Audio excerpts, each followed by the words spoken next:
Gaura Hari Bol, Hari Bol, Hari Bol, Nitai Gaura Hari Bol.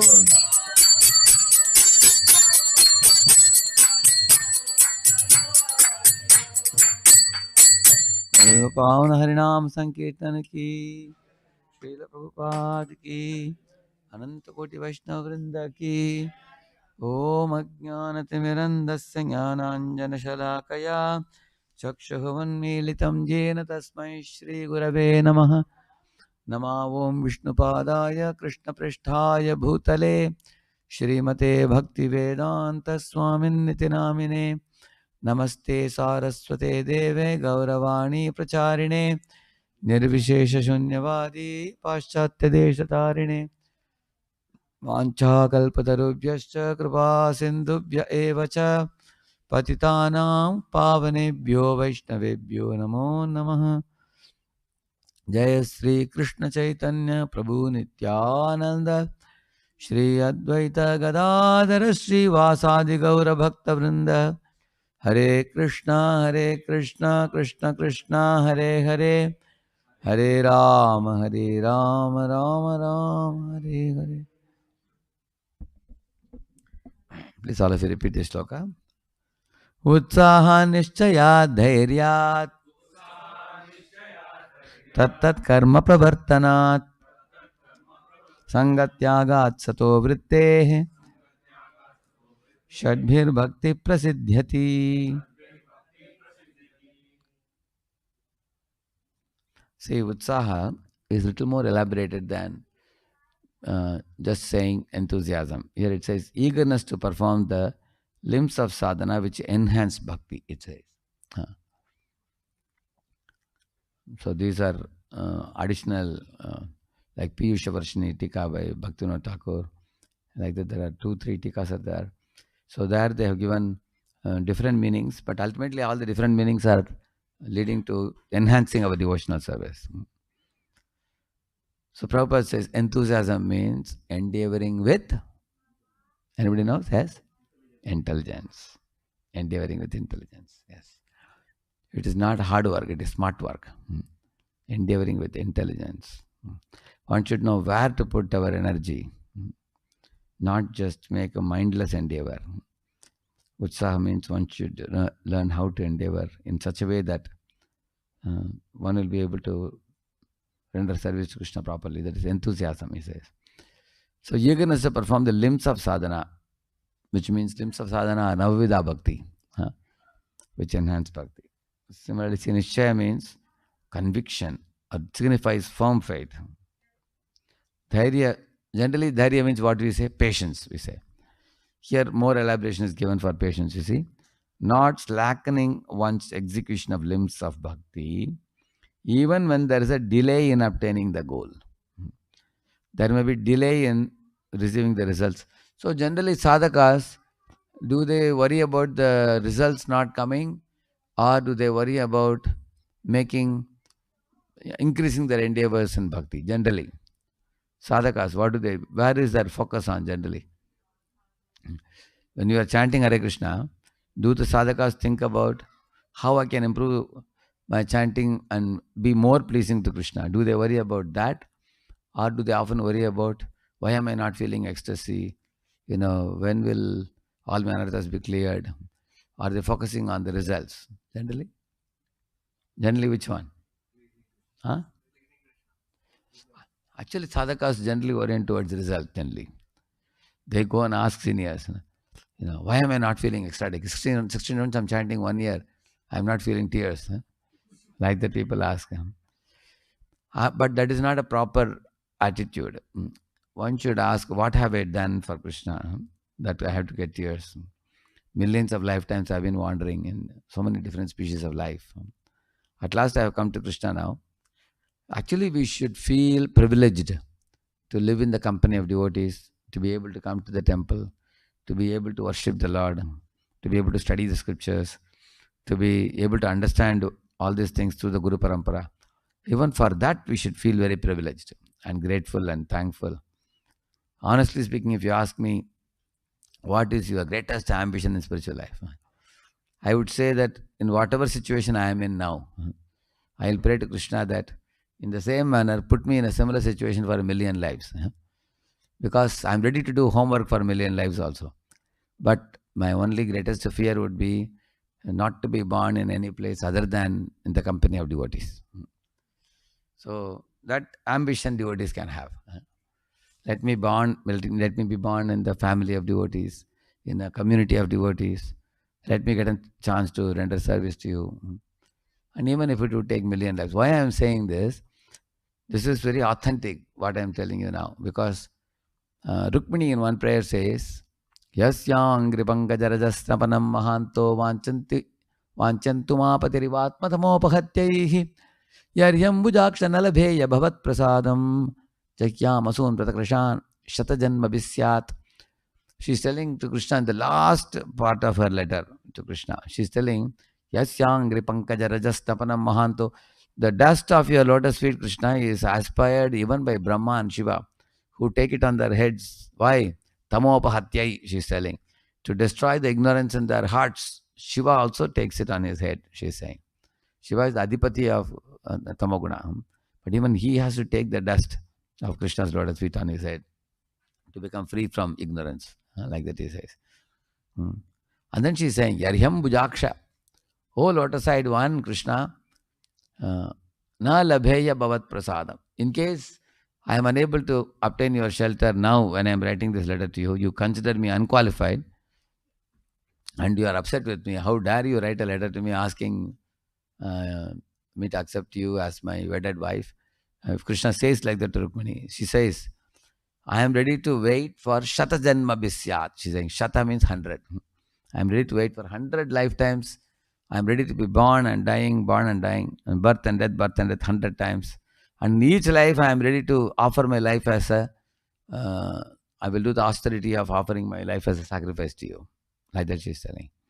So, if Rukmini says that, if she is saying 100, we can say 1 million also, correct now?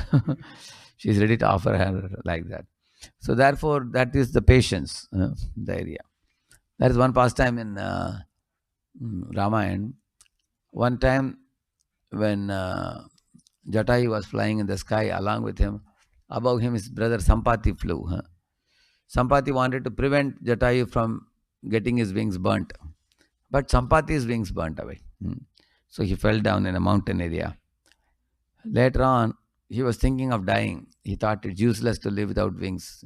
What's the use of my life? But there was one sage living there, Nishachara Muni. So that Muni blessed him and told him that, you see, when you do some service to Lord Rama, by giving some information to some Vanaras, at that time your wings will grow, he said. But you will have to wait for a long, long time for that to happen, he told him. And the bird was very happy. Oh, at least he has given me a promise. So in that age, in Treta Yuga age, in Rama's time, he had to wait for 8,000 years. He waited patiently. And he thought, now I am already old. When am I going to get the wings? So one day the Vandaras came there, and there is a long pastime in Ramayana you will read about how the Vandaras came to him, and he told actually Vandaras, when my wings are gone, I cannot fly and help all of you. Nevertheless, I am not useless because I have my mouth. I can serve Lord Ram with my mouth by telling you some information about Sita. Then he said, I have telescopic eyes. I can see the Lanka, the golden Lanka from here, across the ocean. And Ravana flew there, taking Sita. So that information he gave. As soon as he gave the information, his wings grew immediately. But it took 8,000 years for him. So you can see the patience. There is one Shankaracharya's guru. He once made one Gaudacharya. He made one statement that, if you take a grass or a small leaf and take some water from the ocean and throw it and come back and again take it and go and come back. Like that, sadhaka should be able to dry up the ocean like that. And that much his determination should be there. Like that he said. He says that our patience should cut across many lifetimes, he says. That means in one lifetime, even if we didn't become perfect, we shouldn't feel it's a big loss. One should think that at least successfully in this life, I have lived with devotees, I have eaten prasadam, I have taken darshan of the deities, I have chanted the holy name. Uh, how is this different from spiritual world? It's as good as spiritual world, being with devotees. So one should be very joyful even by that. Unfortunately, because we have a kind of material ambitions in life, people generally think that I am suffering in this world and Krishna has the key to Goloka. So I have to chant his names, then only he'll give me the key to enter Goloka and relax there. They think like that. Actually, the purpose of going to Goloka is not to relax, it is to render service there. And the service, if you are already getting here, then what are you losing here?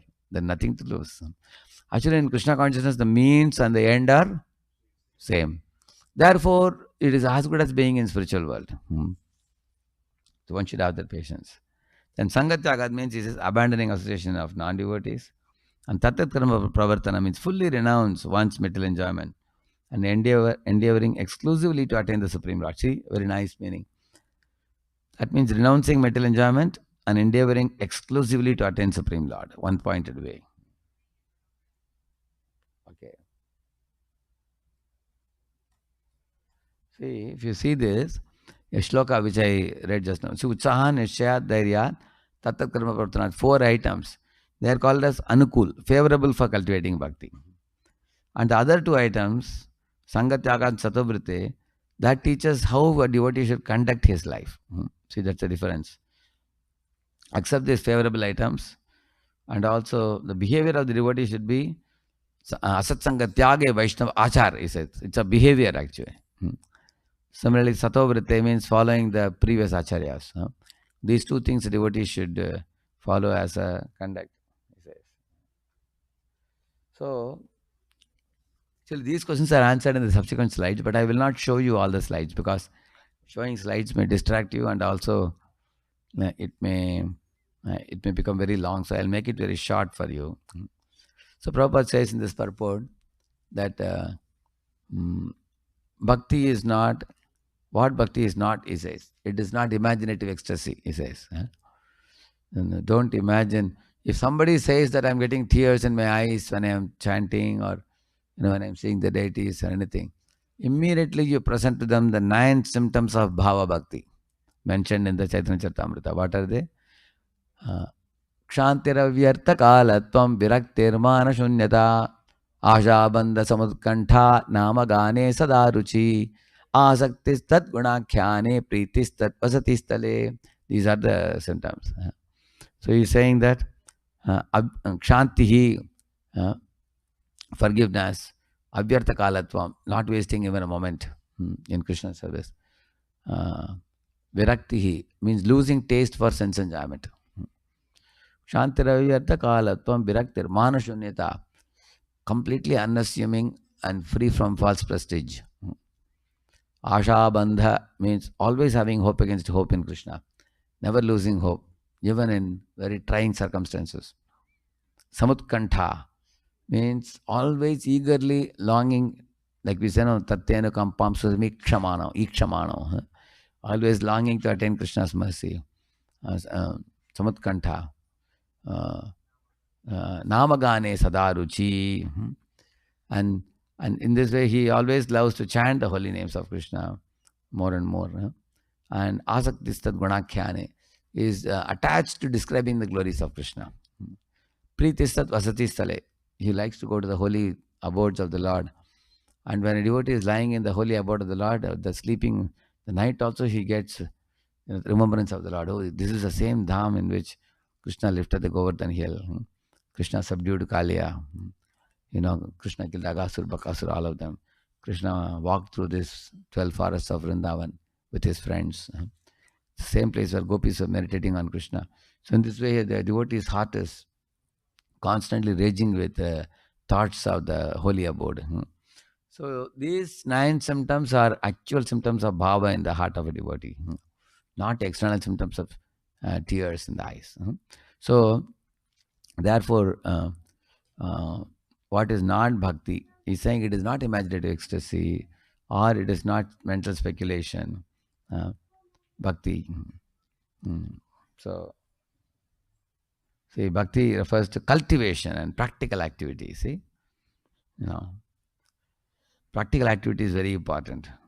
See this one. Hanuman is doing practical activity. Beautiful, no? He's doing practical service. Hanuman is not just doing only bhajan. Along with bhajan, he is also doing service. See? Uh, he is also doing kirtan. Okay, what about Bhajananandis? Goshtianandis actually preach. But some people think that Bhajananandis are not preaching. So, what about them? Srila Bhaktivinoda Thakur was told by one man that, oh Guruji, you are preaching so powerfully, expanding Krishna consciousness.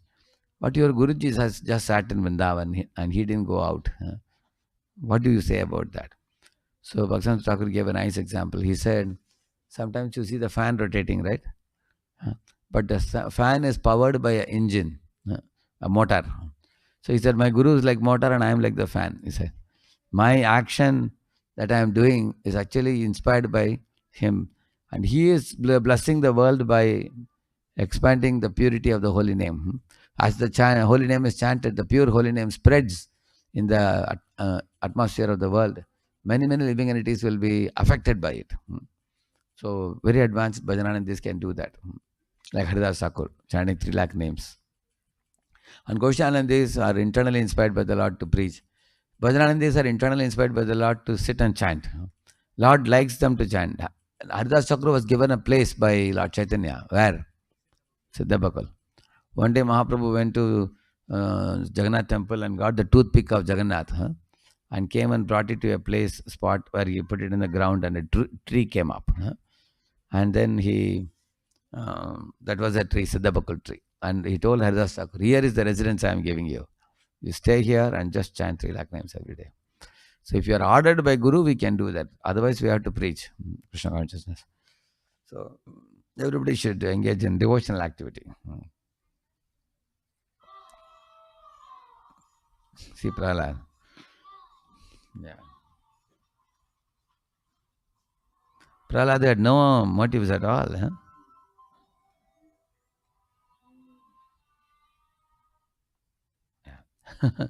They sent elephant to kill Prahlad, but elephant carried him on his back. Yeah. So, okay. I want to show one or two very important slides to you. See, these things you must have studied when you studied the definition of Shuddha Bhakti. But one or two important slides I will show you. See, Krishna, when you say it is Krishna, Krishna's incarnations, and Krishna's very dear devotees, all of them are worshipable. Krishna's paraphernalia, they are worshipable. This is not a very extremely inclusive or extremely exclusive definition, a proper definition. And see, these two words are very important. When you say Anukulyana, Krishna should be pleased. And at the same time, the devotee's intention should be to please Krishna. For example, when Chandar and Mushtik were punching Krishna in the Rangamanch, in the arena or wrestling arena, at that time, was Krishna pleased or not? How many of you say that Krishna was pleased when Chandar and Mushtik punched Krishna in his body? Yes, raise a hand. Let us see. Only 2 hands are up. How many of you say Krishna was not pleased when Chandar and Mushtik punched on him?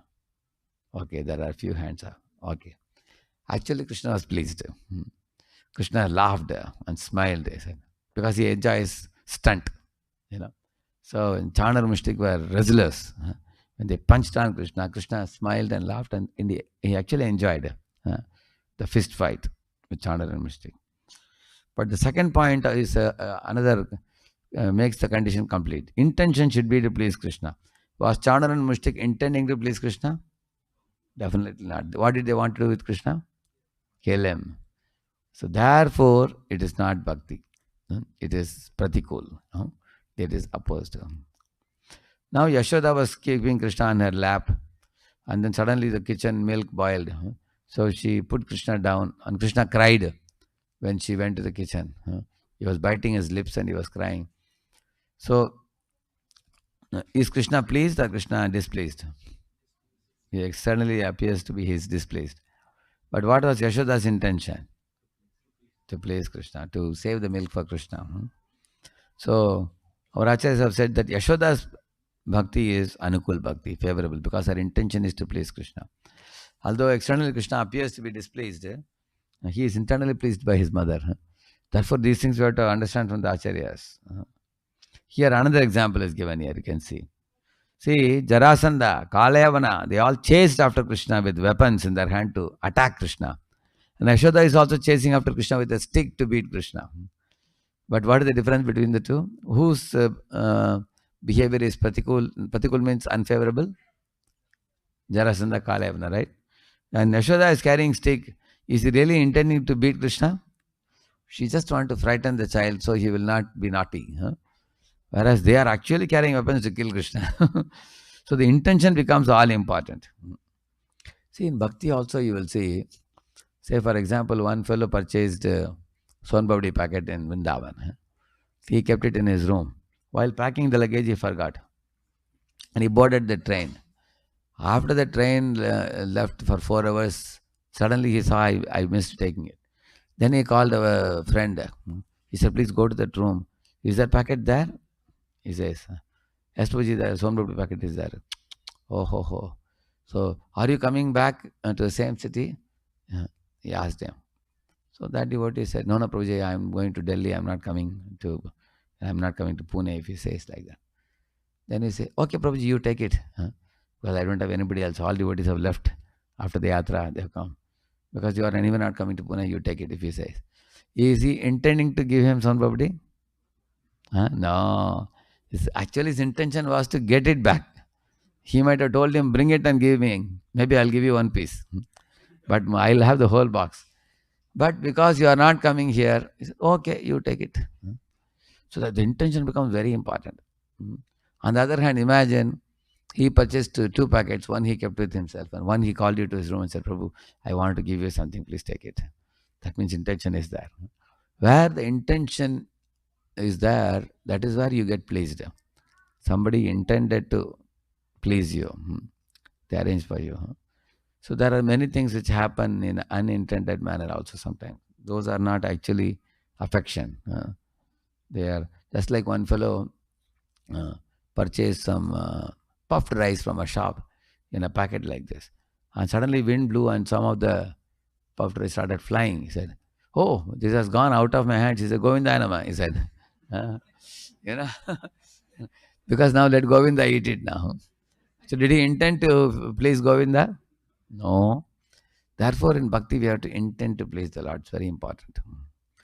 Like, one fellow came to a temple and said, Swamiji, I want to gift a car, some Tata car, long car. So when he brought the car, it looked like aeroplane, very long, with cooling glass and everything, off-white car, like white color car, long, beautiful car. So I told him that, see, before you gift this car, I asked him how much it is. In those days, long before, he said he had purchased it in 10 lakhs. Now it may cost about 4 or 5 lakhs. He said, and he said, I want to gift it to temple.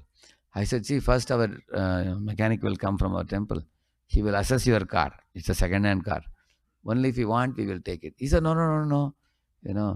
I want to just gift it to you.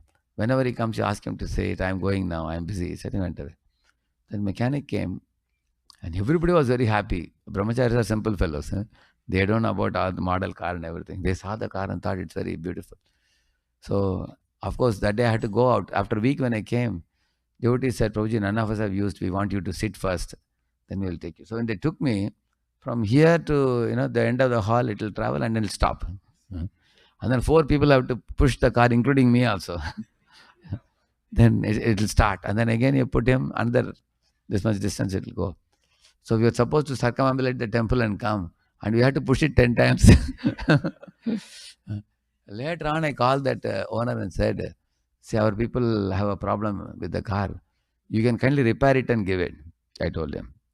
He said, if I could repair it, I would have kept it myself, he said. I am unable to repair it, therefore I have gifted, he said. So is it intended to give? There is no intention. He wanted to get rid of the car. Like some people, one fellow came and gave me this much diaries, 25 diaries. Then I asked, He said, just keep it, you can give it to devotees. Then I saw it is 4-year-old diaries. The calendar is 4-year-old calendar. You know, just like he's putting in Radhi, he's coming and giving and going. Huh? So these things are not pleasing. Huh? So it's like not intended to give. I mean, so intention is very important. You see, Lord Chaitanya Mahaprabhu called Raghunath Das and gave him two gifts. One was Govardhan Shila, which Mahaprabhu had personally touched. You will see that Mahaprabhu's impression also, thumb impression, you will see that. And he also gave him Gunjamala also. When Raghunath Das received it, internally in his mind he understood Mahaprabhu has a secret purpose of giving these two things to me. By giving Gunjamala, he has given me shelter of Srimati Radharani. By giving this Govardhan Shila, he has given me shelter of Govardhan. So I am living at the foot of Govardhan and getting the shelter of Srimati Radharani. He understood that. So this Chaitanya Mahaprabhu lovingly gave to Raghunath Das. So, and Mahaprabhu had many times taken that Shila, touched it to his eyes, touched it to his chest, kept it in his head. So it's a very sacred one. So what was very, very dear to him, he was willing to forego that and give it to him. You can see that. He was not getting rid of something. He wanted to lovingly give it. You can see the intention. Because he was deeply pleased with Raghunath Das's attitude. So he gifted him that.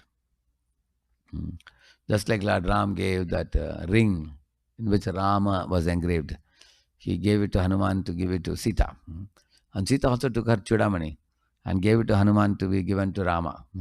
These are all exchange of love, pure love. So their intent, actually we should also contemplate on the pleasure of the person to whom we are giving a gift. It's very important. We should actually dream in our mind, when I give this gift, so-and-so will go and give the gift to that person. And that person will smile seeing this, because this is what that person wanted always. I want to see that person happy, see that Vaishnava happy. With that intention, we should give gifts when we are giving to anybody. Like one time, His Holiness Sachinandan Maharaj had sent me a book called as Living Name. He had packed that book and he had sent a letter. He said, Dear Radhe Shyam, I know that you like to ask many questions on holy name. So I am sending this book as a gift to you. After you complete reading this book, you write a mail to me to invite me to Pune. Only after you complete the book, I will come to Pune. He said like that. So that way he gave a conditional blessings. He made sure that I will read the book also. So I really loved the book. I read it several times. Beautiful book it is. So then I told his disciples, please call Maharaj. I have read the book now. I told them. So you can see that similarly the handwritten gifts, they are more pleasing to the heart than season's greetings, which comes in internet. Sometimes some company sends you season's greetings. They put a picture, and then in the two you will find undisclosed recipients. Are you pleased with such greetings? Because you know that 1,000 others are getting the same thing, and I also happen to be one of them. That doesn't please you. But if it is intended for you, say somebody gives you a small card, only one line they have written. Dear Prabhu, I am eternally grateful to you for your holy association on this auspicious day, your servant. That one line can make a big difference. So the intention is very important. Actually, today evening I am also supposed to speak on Guhyamakati Prachati also. So these examples spontaneously came out of my mouth. Now what I spoke to you, because the intention part came here. So in Bhakti, intent is more important than content. External package is not very important. The heart of Bhakti is the intention to please Krishna, which Yashoda had. So that should be remembered always. Yeah. You see? Enemies like Chanar and Mushtik punching Krishna, making Krishna feel great joy. It's pretty cool. Yashoda keeping down Krishna to go to kitchen. This is what I told you. See, here Yashoda is binding Krishna. Krishna appears to be upset. But actually it's exchange of love. Her bhakti is considered favorable because she saw him as her own child. So the intention is very important. There is a pastime. Once Nanda Baba and Yashoda and Krishna and Madhumangal, Sridama, Sudama, all friends, everybody, they all went. I don't know in which occasion they went. They all were invited by Vrishabhanu to his house in Barsana. So they all went. And there was a big feast. So the feast was served, everybody was sitting and they were eating. So Radharani and her friends, they had made, especially Radharani had made one special laddu called Manohar laddu, we call it. Manohar laddu. Somewhat like Rava laddu type of, very special laddu. So while making the laddu, she intended to please Krishna. Krishna should be pleased. So when everything was served, and the laddus were also served in Krishna's plate. So Radharani was hiding in the kitchen, and between the door and the wall there is a gap, correct? From the door she was watching how Krishna is going to appreciate the laddu. That was her intention in watching. So Krishna was eating other items. And then Madhumangal was sitting next to Krishna. And Madhumangal asked Krishna, how is the laddu? Then Krishna said, wait, I will tell you. So Krishna broke the laddu and put it in the mouth. And what Krishna is not aware, is aware of everything. He knows Radharani is watching. Just to tease her, he twisted his face as if he has drunk castor oil. You know, like that he was twisting his face like that. And Radharani became shocked. She called her friends and asked, hey, did I put sugar or did I put salt? When I see Krishna's face, I am feeling sad that I think the laddu has come out mistakenly. And she asked her friends, did you taste it? None of them had tasted it. But Dalita and Vishaka were very intelligent. They said, hey, wait a minute, you can't believe this trickster, Krishna. Then Madhumangal looked at Krishna and said, hey, Krishna, it seems you don't like laddu. Don't worry. You can move it all to me. I will do the needful. And Madhumangal was eating one after another and enjoying. Dalita Vishaka showed that to Radharani and said, just see, if it is made of salt, how will it taste? So Radharani understood. So was Krishna pleased with Radharani's intention or not? Then why did he twist his face like that? Just for the sake of pastime. Just to tease her. Otherwise the Lord is very pleased. Because therefore, externally Krishna may appear to be displeased or pleased. But our intention should be to please him. That's very important. The intention with which we do anything. Actually, this intention is so important in spiritual life. I will tell you some extreme examples.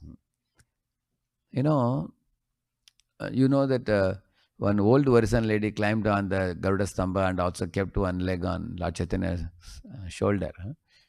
She is simultaneously offending Lord and his devotee.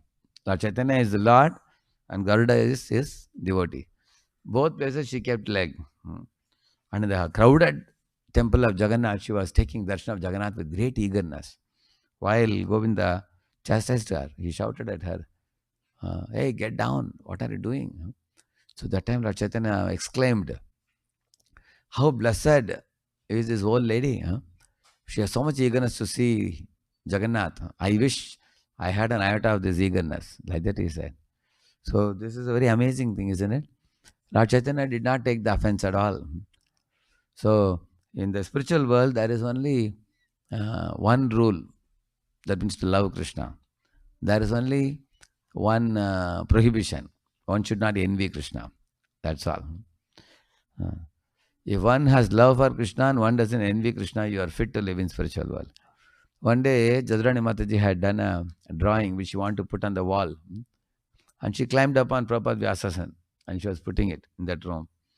And one male disciple of Prabhupada, he saw her climbing and he told her, hey, you cannot climb on that. That is the place Swamiji sits. So you have done an offense, he said. So Jadrani Mataji was very outspoken, you see. When Prabhupada came back, she asked Prabhupada, Swamiji, is it wrong for me to climb up on your seat to put the picture on the wall? So Prabhupada looked at the picture and said, oh, for Krishna's service, you can climb on my head also, he said. Of course, that doesn't mean you literally do it. But the point is, Prabhupada was striking that main point that our intention is so important. Like you see, one day, in our Pune temple, one group of 3-4 girls came And one of them went, in our temple we offer the flower in the morning, After the Shringa Darshan, during Shringa Darshan, everybody is given one flower, they offer. And they had kept a plate in which they had offered it. They were all offered flowers. So these three, four girls came, and one of them just picked up the flower like this in a bunch of flowers, and she was showing like this. One Mataji came running and said, "Hey, what are you doing? Huh? You are offering offered flower. Huh? It's an offense to offer the offered flower." And that girl was totally new. She didn't know what is offered flower, unoffered flower. She doesn't know all this language. Huh? Then Mataji saw that she got a little frightened. Huh? So then she took her to the garden and plucked some fresh flowers and gave her. This you can offer, go and offer. Huh? And the girl came up and she offered. But when I saw this whole episode, I was thinking in my mind, even when she was offering the offered flower, Krishna would not have taken offense.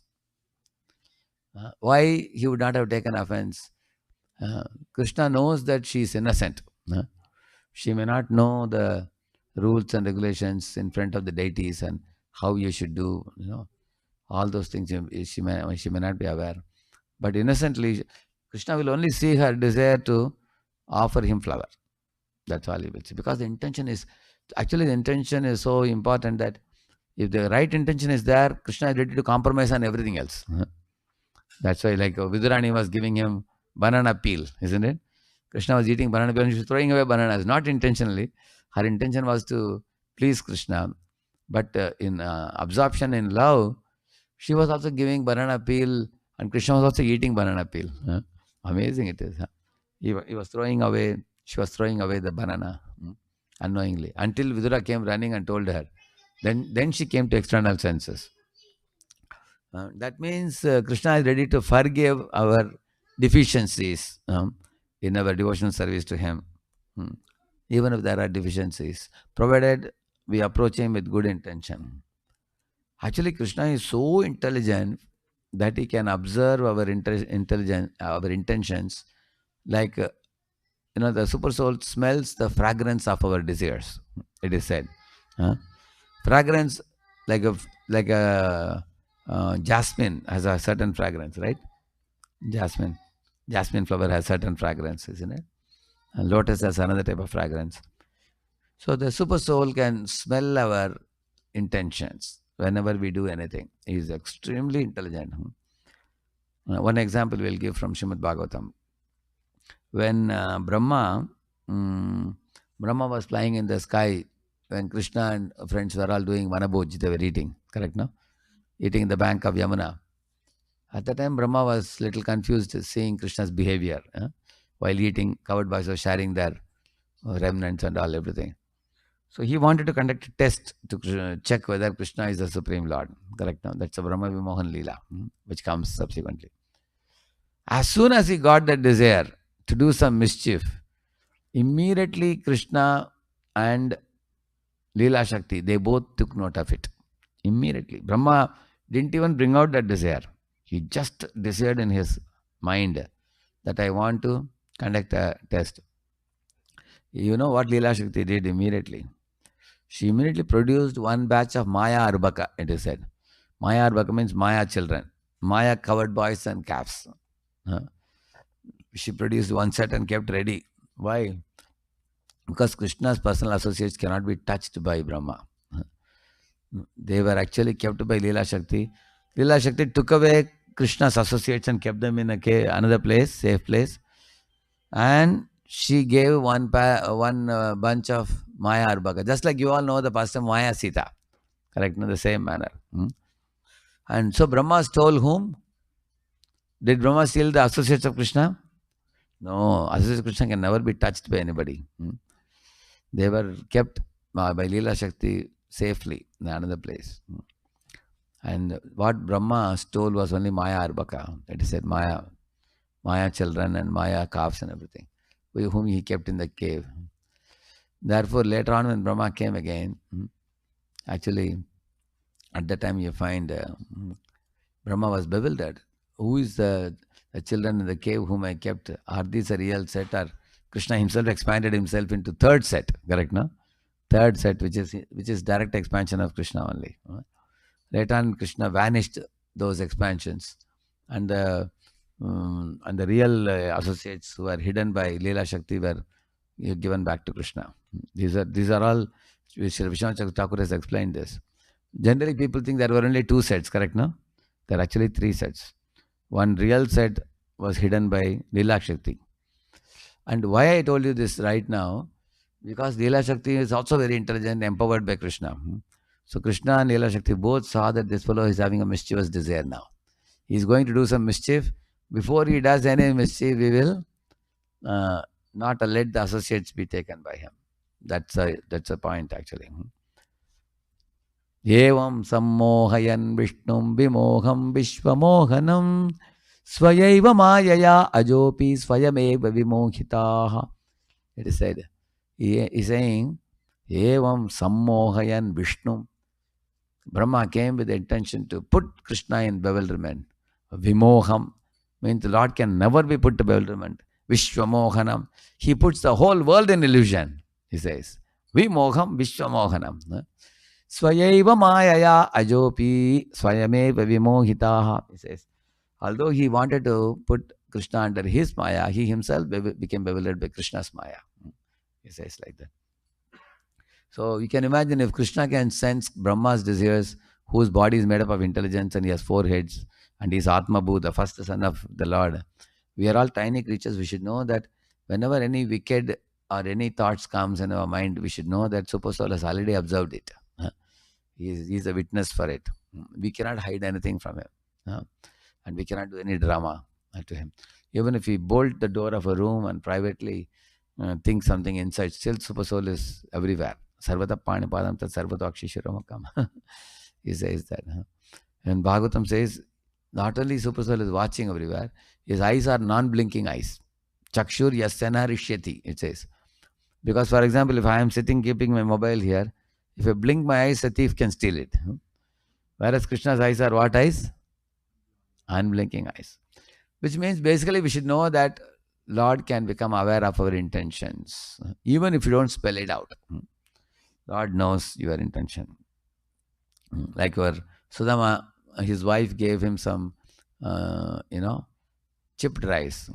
She cooked it lovingly and told Sudama that you always used to tell that your friend Krishna used to like chipped rice very much. Please take this for him. So it was filled with love, devotion, cooked like that. So when Sudama carried it to Dwaraka, he ate a full plate of prasad given by Krishna. After that, he felt ashamed. He is feeding me like this, and how can I give this chipped rice? So he decided that I will not give him at all. I brought it, but I'll take it back. It is unfit to be given. He felt that it is not proper to give like this. Any of you had this feeling sometimes you intended to give a gift, all others have brought big, big gifts, and you feel yours is too insignificant. So in this way, he thought like that. But then, because it is made of so much love, that gift, Krishna could sense it. He said, Sudama, your wife must have given you some gift to take for me. And Sudama said, yes, there is something. Oh, sorry, there is nothing, he was telling. He was feeling hesitant to speak out. But even before he completed speaking, Krishna snatched it. And then he opened it and he ate morsels. While eating, Krishna said, Anu api upahritam bhaktair premna bhuryeva me bhavet bhuryapi abhakto upahritam name toshaya kalpate. Hey Sudama, Anu api upahritam bhaktair. Even if my devotees offer me something insignificant, but because they offer it with love, that greatly touches my heart. Bhuryapi, it becomes very big offering for me, he says. And Bhuryapi abhakto upahritam. But even if Chapan Bhog is offered by Duryodhana, Name Toshaya Kalpate. That doesn't please me, he says. So from all these things we can understand one point, that we should not be careless in our devotional service. We should not be inattentive in our devotional service. We should not bring our enjoying mentality with us in devotional service. We should always make an effort to make our offering to Krishna as purer as possible, because he is watching, he is witnessing what we are doing, with what intention we are doing anything. Even when we are chanting, when mind wanders, Super Soul is also watching. Oh, okay. I am watching where your mind is going. Let us see when you are going to bring it back. Huh? He's watching. He's also watching it. He's so merciful. Huh? So kind. Despite our pathetic chanting, still he tolerates us. Huh? And he allows us to continue day after day, year after year. We should feel very happy that Krishna has tolerated our deficiencies and accommodated us, and he did not kick us away. Vishwanath Thakur says in one prayer, "My dear Lord, when I come and offer my body, mind, and words to you, I am ashamed." He says, "Why? What is my body made up of? My body is made up of, flesh and bone and stool, urine, bile, all these substances.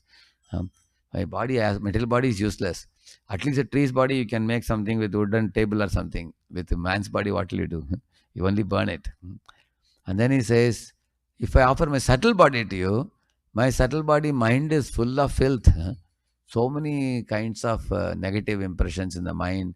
You know, I'm angry with somebody, I'm greedy for something. So I am offering you very impure things, my gross body and subtle body. Uh, and I have nothing else to offer you other than this," like that he's saying. You are still tolerating me, and you are willing to purify me like a mother ready to purify her child. When child passes stool and urine, mother bathes the child and cleanses the child.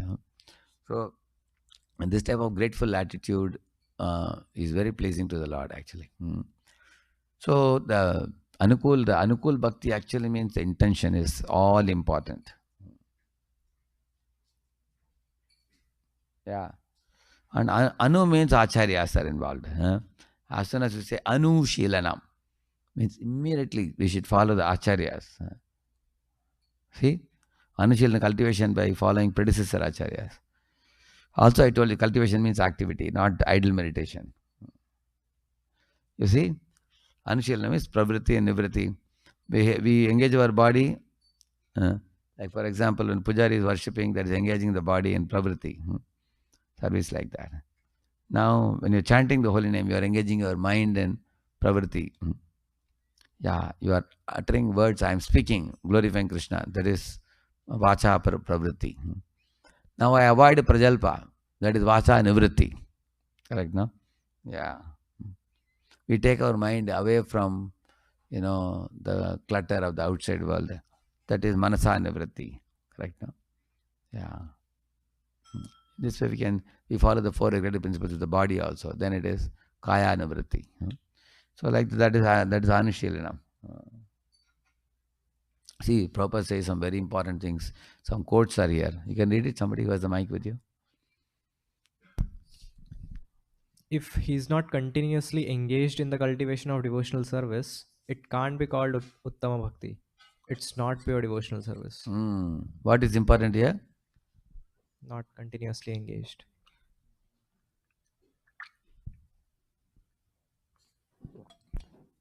That Prabhupada explains with the example I'll show you. Read it.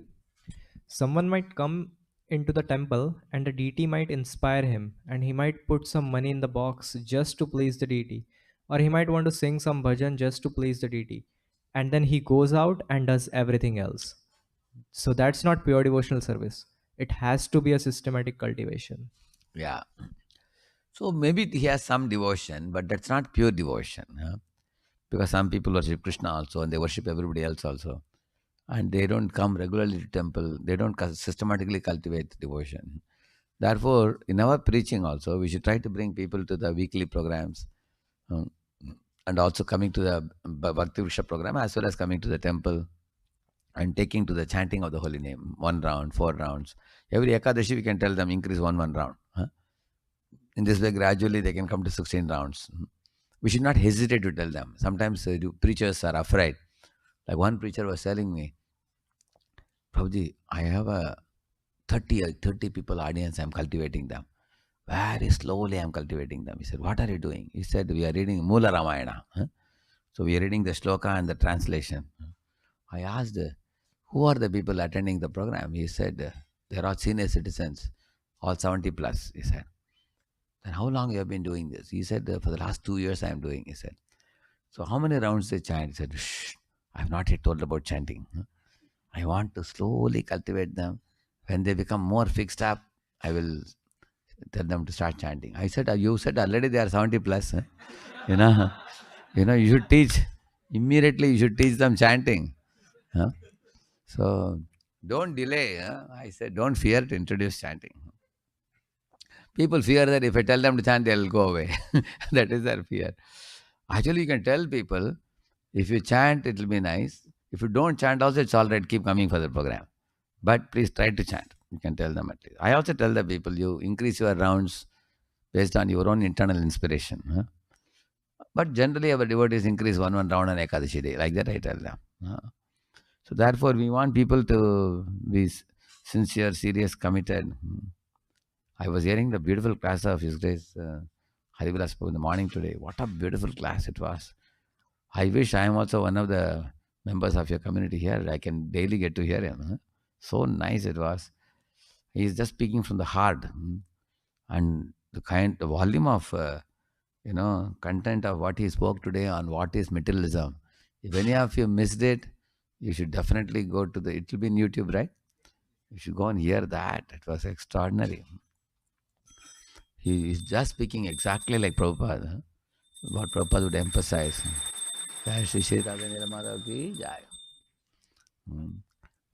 He's hearing many, many Prabhupada lectures and he's taken out points and neatly typed them. And he was repeating so beautifully. So it's very important for us to hear and get inspired and cultivate our devotional service. Yeah, this is what I told you. Okay, these things I will live in. One or two important things about this Jnana Karma Dhyanavritam I saw. See, this is very important. Read this. Jnana Karma Dhyanavritam, correct, no? Karma is explained. Fruitive or ritualistic activities, yeah. If one becomes attracted simply to ritualistic activities without understanding Krishna, his activities are unfavorable to Krishna consciousness. Karmadi also refers to dana, tapa, or yajna, and from history we can see that people trying to do these things perfectly have not been able to be successful. Example: Dana, King Riga. You all know that King Riga committed a small mistake in giving charity. Next life he had to become a lizard. But fortunately he had given some donation for a Krishna's temple building. So he became lizard in Dwarka. And the other Kumars saw that and told Krishna, and Krishna, simply touched him with his lotus feet, and the lizard was immediately liberated. So, but his Krishna touch was what helped him, not his piety. Therefore, piety without Krishna consciousness is useless. That's the point. Yeah. Tapa, Ravana. Yeah. Ravana did great tapasya, but at last he was destroyed. Yeah. Yajna, sages at Naimisharanya. The yajna was useless because it was blackening their faces. There's one verse which says that with unblinking eyes they were shedding tears, watching it was blackening their faces. They themselves say that. Until Sutta Goswami came and started the Srimad Bhagavatam. Then their lives became successful. Yeah.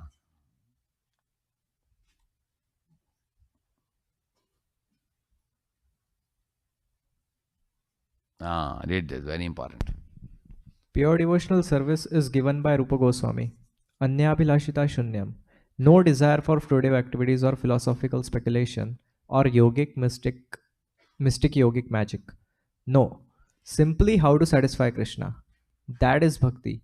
Anukulena means what is favorable, what Krishna desires. That is first class bhakti. Yeah. Our intention should be to simply satisfy Krishna. That's all. He says. Okay, these things are there. The examples are given. One last slide I will show you. Here you can read this. Actually, Krishna consciousness can be based simply on hearing, chanting, remembering, etc. Described in the Srimad Bhagavatam are 9 different processes, besides which everything done is unfavorable to Krishna consciousness. See what Prabhupada says. Other than Navavida Bhakti, everything else is unfavorable, he's saying. Prahlad also was asked by his father, what is the best thing in this world? What he said? Shravanam Kirtanam Vishnu Smaranam Pada Sevanam Archanam Mandanam Dasyam Sakyam Atma Nivedanam Iti Pumsarpida Vishnu Bhaktischen Navalakshana Kriyeta Bhagavatyadha Tanmanye Adhitam Uttamam. He said, the topmost knowledge in this world, my dear father, is the Navvida Bhakti, he says. In fact, more details are given in the Chaitanya Charitamrita. Bhajane Ramadhya Sreshta Navvida Bhakti, Krishna Prema Krishna Dite Dhare Mahashakti. He says, if you do Navavida Bhakti, beginning with Shravanam, Kirtanam, Smaranam, Archanam, Mandanam, Pasavanam, Dasyam, Sakyam, Atmanivedanam, if you do that, two things you will get, is saying. Krishna Prema, Krishna Dite, is saying, which means it will give you two things. It will give you Krishna and Krishna Prema. Two things it will give you. And then he's saying, Tara Madhya Sarva Sreshta Nama Sankirtan. In Navavida Bhakti also, if you want to know, I don't have time for all the 9. Can I do one thing? What he says? Nama Sankirtan, he's saying. But how that Nama Sankirtan should be done, he says, Niraparada Nama Loile Pabe Premadan. But that holy name should be chanted in a helpless mood, in an inoffensive mood. Then you will get Prem, Dhan, the wealth of Krishna Prema, he says. And then he's saying, somebody may ask, what is the use of getting Krishna Prem? What will be my gain? Then he's saying, Krishna Prema Vina Vyartha Daridra Jivan Dasa Kori Vetan More Deya Prema Dhan. He's saying that without Krishna Prem, you are a Daridra and your life is Vyartha, he's saying.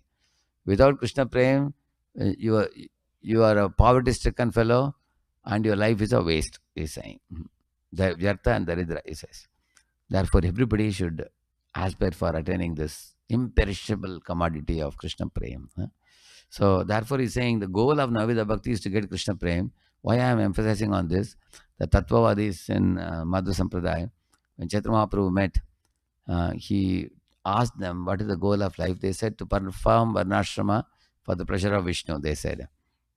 But Mahaprabhu was not happy with the definition because that is like that Yatkaroshya Dashnasi type of thing it is.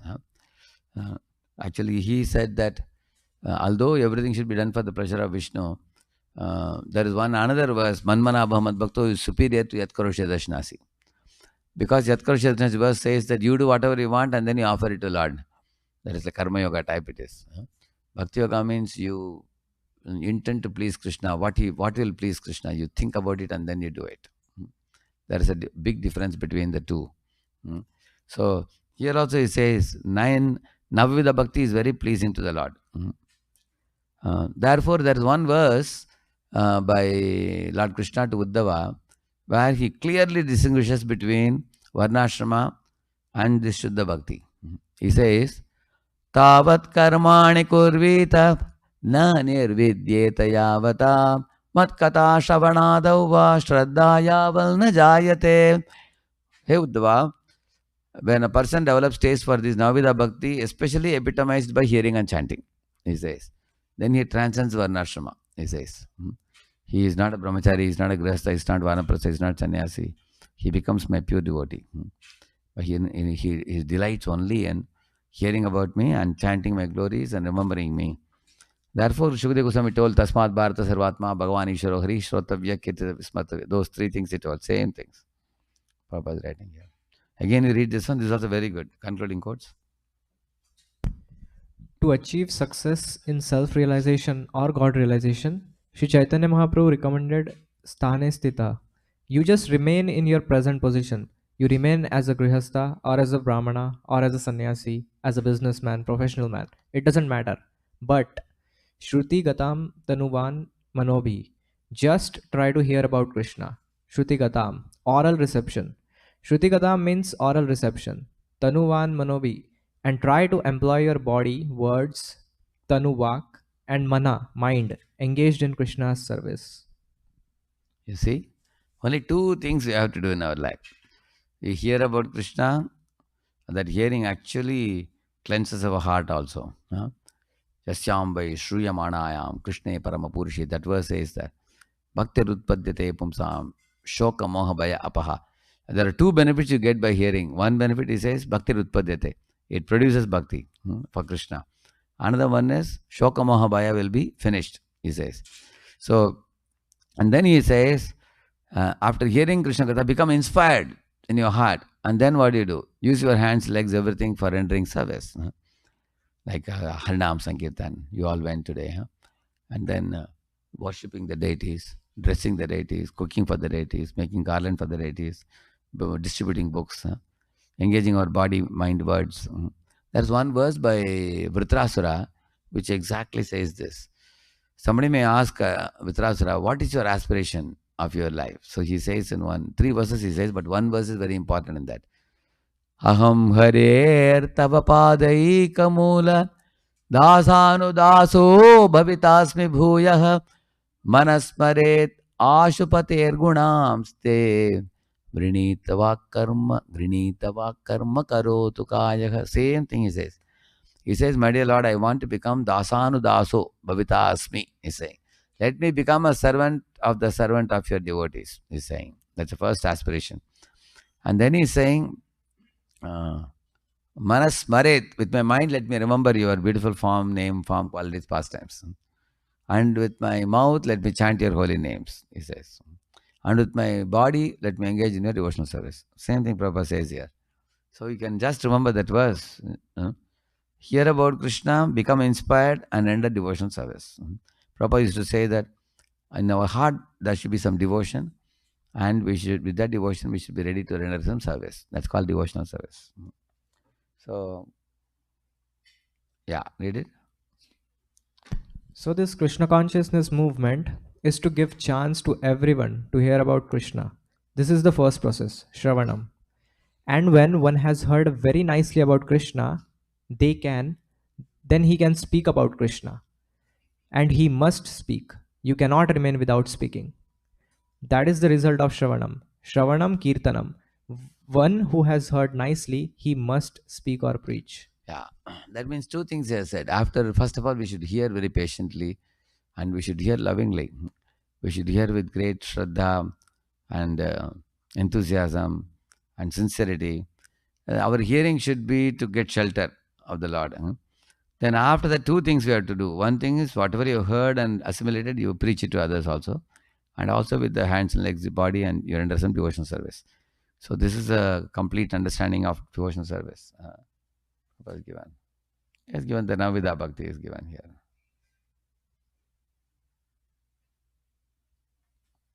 So I'll stop here. Okay, this is all about. So I had actually intended originally to do two things.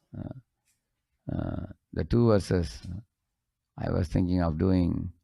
One was the obstacle verse, and one was this verse, but somehow there was some hitch with our PowerPoint show in displaying it. So instead, what I did, yesterday I did Atyahara Prayasascha Prajalpo Niyamagra. Some vital points I spoke about yesterday. I couldn't cover everything. Partly I covered, I can say. Maybe 2/3 I covered, I feel, yesterday. And this Utsaha Nishya Dhairyat verse and Guhyamakati Prachiti, I didn't do full justice at all. Instead, because things didn't go in an intended way, so I just spoke on Shuddha Bhakti definition today with a highlight on intention point, which is also very important. I thought that even if we learn this one point very well in our life, it will make a very big impact. And we should know both the pratikul intention and anukul intention. And we should be aware. For example, Dhritarashtra had an intention to crush Bhima. You know that? He told Bhima, come here, I want to embrace you. So Bhima was also going forward. Krishna told him, where are you going? He said, put that, some statue was there. So he pushed that iron statue. And when Dhritarashtra embraced it, he crushed it into pieces. It crumbled. You can imagine how much envy he had for Bhima. So because Krishna knew the intention. So Krishna always knows the intention of every jiva. Therefore, I was speaking on, actually when we know the intention of when we know the ability of the Lord to perceive our intentions, we will become very purified. We will become more alert and conscientious by knowing this reality. Yeah. Because we are only in our body, but he is Sarvakshetreshu Bharata. He says that, Kshetrajnam chapi mam viddhi Sarvakshetreshu Bharata. He says, I am in all the bodies. So, standing next to us, he is watching always. So, I'll conclude here. 5 minutes, I can take questions. Yeah, anybody? Another time when I come, I will talk this Utsaha Nishyat verse. In one stroke, I'll finish it. Where I'll tell you all the 6 items that boost our bhakti. This is like an introduction to that. anyone has any question. Yeah. Here, Prabhu, here the hand up, yeah. Hare Krishna. Thank you very much for the Thank class. you. Actually, I have lots of questions. Let me focus on one question for now. So it's about association. So yesterday you were discussing 6 kinds of Janasangha, bad association. I was thinking about that. And what I was realizing is that some association which is really bad is easy to recognize. Some association which is really good is easy to recognize. Most of the points you were speaking, they were more internal, like whether you have more faith in Krishna than in morality, and even when one is practicing, More faith in Krishna, or who's the other one? than morality. So you said, Well, correct. Yes. is it what is more? Yeah. And then even if one is practicing Krishna consciousness, is it dharmadvaji? Am I making a show out of it, or am I actually really? So these are all very internal qualities. They're difficult to see clearly. So how does one identify good association? And if I go by my inspiration, that can be within the modes of nature. People who have same cultural Even we background. may not be able to assess others. Yes. Whose association we have to take. That's correct. So therefore, disciples asked Prabhupada, when we are searching for a guru, how can we assess a guru? Huh? Generally, it said guru finds you. Huh? That's what you heard. How can we find a guru? So then Prabhupada said, see, if you want diamond, you should not go to a sabji market. Huh? Because if you don't know what a diamond is, somebody will give you one potato and say 2 lakh rupees. Huh? They'll cheat you. Huh? So he said you should have some idea of what a diamond is before even you go to purchase. Like that he said. And then Prabhupada said, if you want a cheating guru, you'll get a cheating guru, he said. Then disciples were shocked. Prabhupada, this was nobody want to be cheated. He said, no, you want to be cheated. And then Prabhupada explained, some disciples want a guru who is very, very busy and will not ask the disciple what you are doing. Yeah.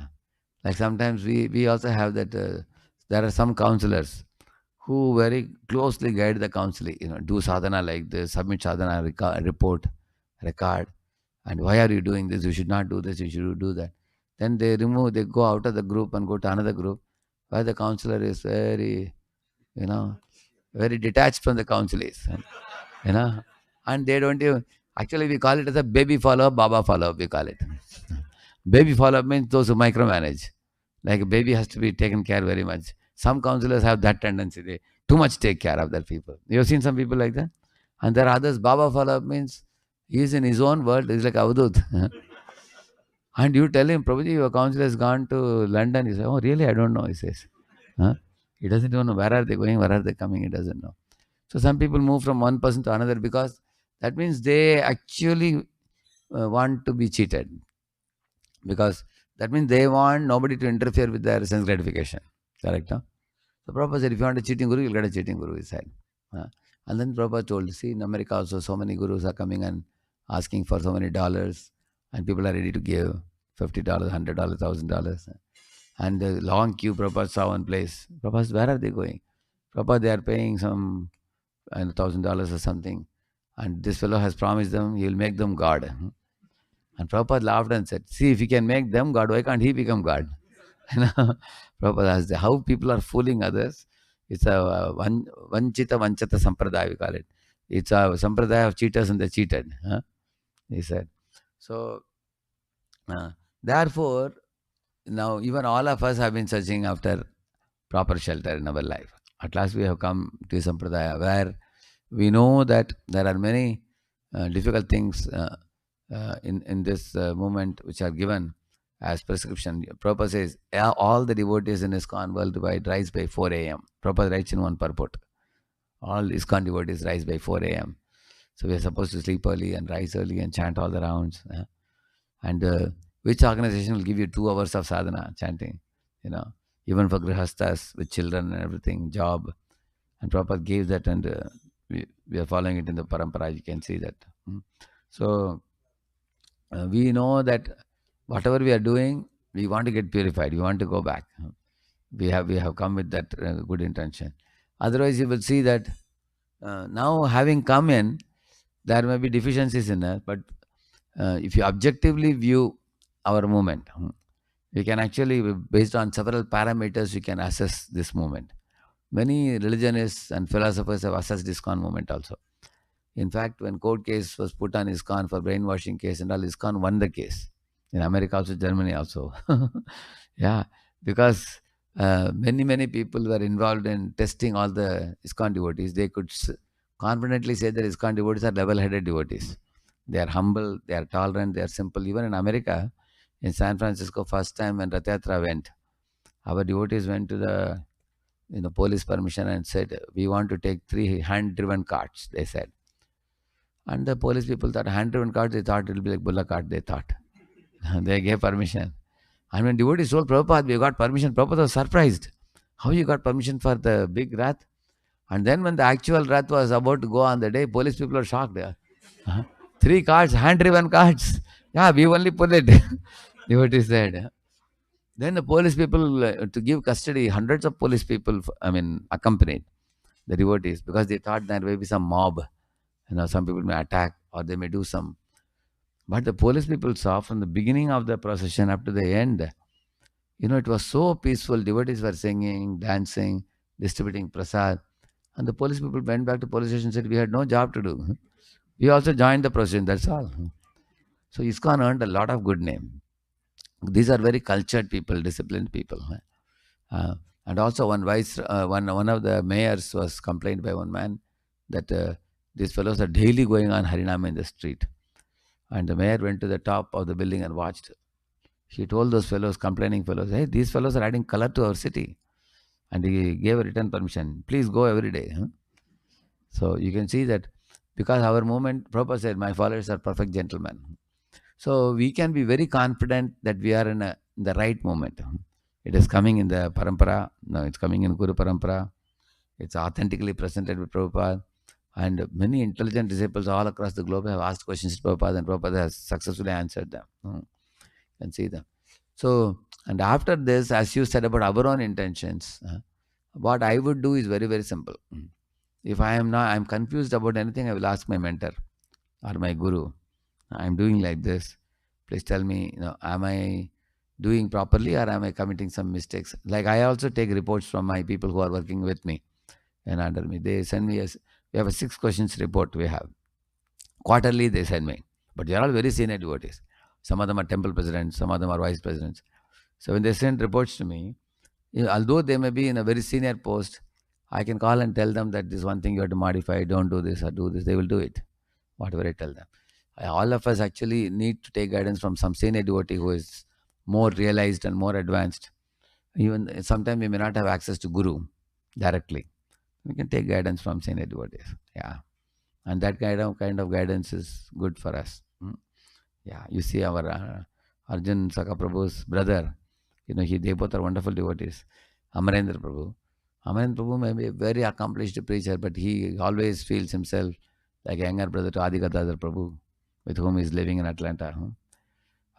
Sometimes he calls me on Zoom and he will have some 5-6 questions. He's a very, very organized person. He will note down, he will ask Prabhuji this question, that question. Sometimes he will write questions and I will insert answers. You will find that although he is very accomplished, he is always in a mood of taking guidance and help from various senior devotees. You will find that.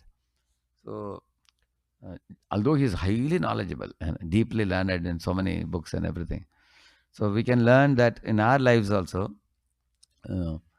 if we don't get access to spiritual master directly, then Prabhupada says take help of senior god brothers, senior god sisters, like that. That will help us. I also take help. I am in Pune. I was sent in 95, but I have 3-4 very big fellows in Bombay. I have Radha Gopinath Prabhu is like my spiritual guide, and Sanat Kumar Prabhu is my management guide, and Shamanand Prabhu, he is my philosophical guide. Many philosophical questions I ask him also. And Gauranga Prabhu is my very closest friend, a college friend. He was BTech and I was MTech in IIT. So I go to Govardhan Eco Village, have sometimes 2-3 days I stay. I spend time with them. Actually, by having inspiring seniors and equals, we'll be saved, we'll be protected, we'll be nourished also. But if you only have juniors under us, always we'll be like apex in a pyramid. Juniors will always catch our leg and pull us down. Prabhuji, you are pure devotee, like that they will say. Very dangerous fellows. So we need equal and seniors. We need. Hmm? Thank you, Srila Prabhupada ki. I have to go back tomorrow, back to Pune, but I will come again. When I am visiting next time, I'll keep in mind.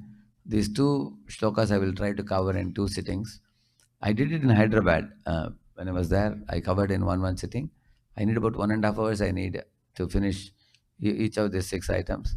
I mean, 1.5 hours for one verse and 1.5 hours for another verse. 6 obstacles and 6 things that boost us. So I will keep it as one of my goals to finish next time. And I will, and at that time, hopefully Krishna willing, this will be proper, our projector will work properly. But I had a very nice time here, and many wonderful programs are arranged. Brajakar Prabhu and other devotees. Here, devotees are so willing to quickly put you in the car and take you to program. Any program here, there, different devotees were taking us, and we did a couple of youth programs today. One was for congregation children, and another one was for a new group of youths. Very good it was. And we had a morning, evening program today, and Haribalas Prabhu's class was a highlight for me. Actually, I have heard him speak in Calcutta once. Immediately I went and asked him, where can I get your lectures? And I didn't follow it up. Now, today what I heard was very inspiring. You all are fortunate. You can even come to temple and hear personally. He's an ocean of knowledge. The most amazing thing with him is he exactly speaks like Prabhupada, and he also gets many things. He also is aware of the different, empires and history of the world, different sections of the world. So he is able to give a Vedic observer type of outlook to different things based on Krishna conscious philosophy. It's a big plus point for you. Like today, he was told so many things about IT company. Today, many things about robots. He is up to date with all the information.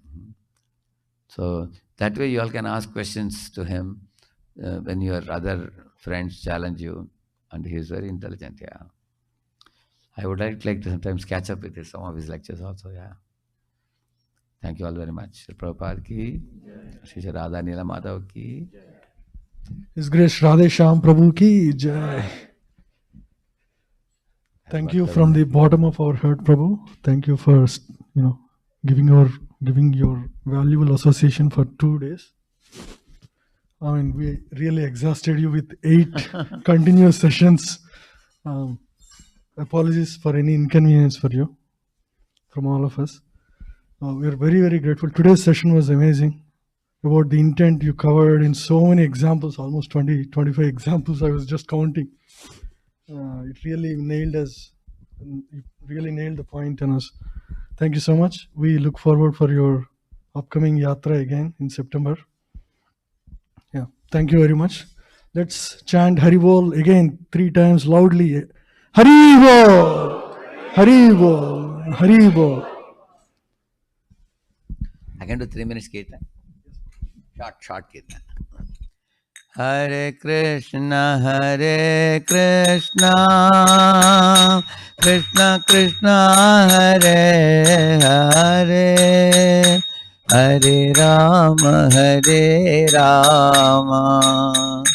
Rama Rama, Hare Hare. Everybody together.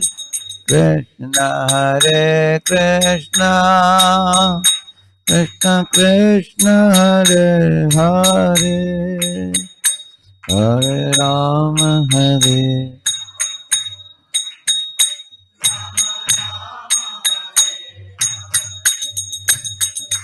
Hare Krishna, Hare Krishna, Krishna Krishna, Hare Hare, Hare Rama,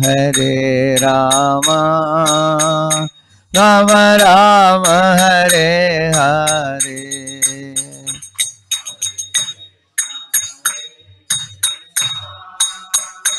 Krishna Krishna, Hare Rama, Hare Rama, Rama Rama.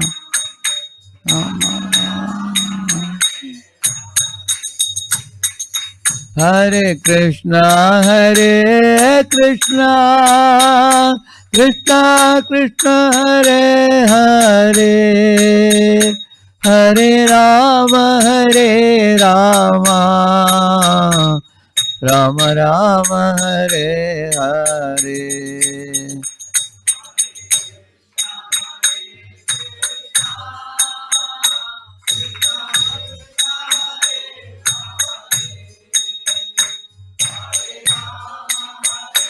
Rama Rama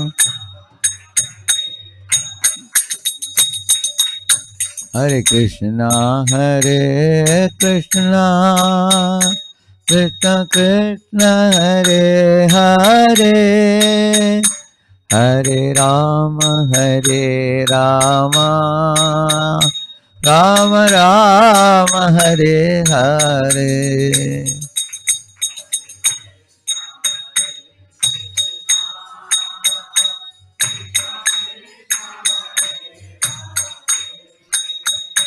Hare Rama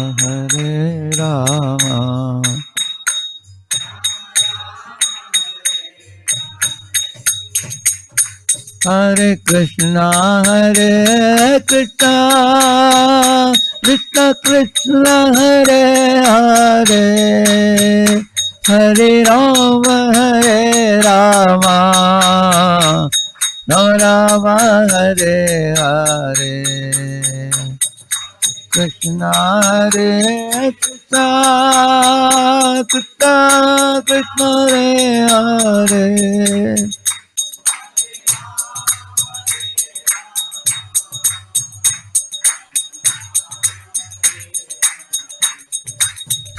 Jaya Prabhupada, Jaya Prabhupada, Prabhupada, Srila Prabhupada.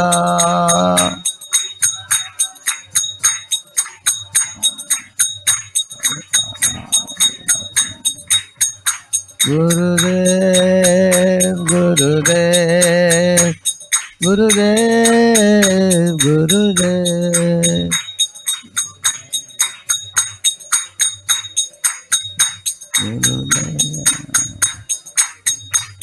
Jai Gaura Hari Bol, Hari Bol, Hari Bol, Jai Gaura Hari Bol.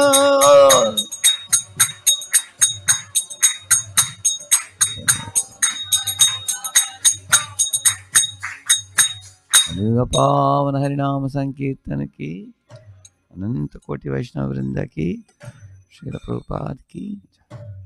Thank you very much.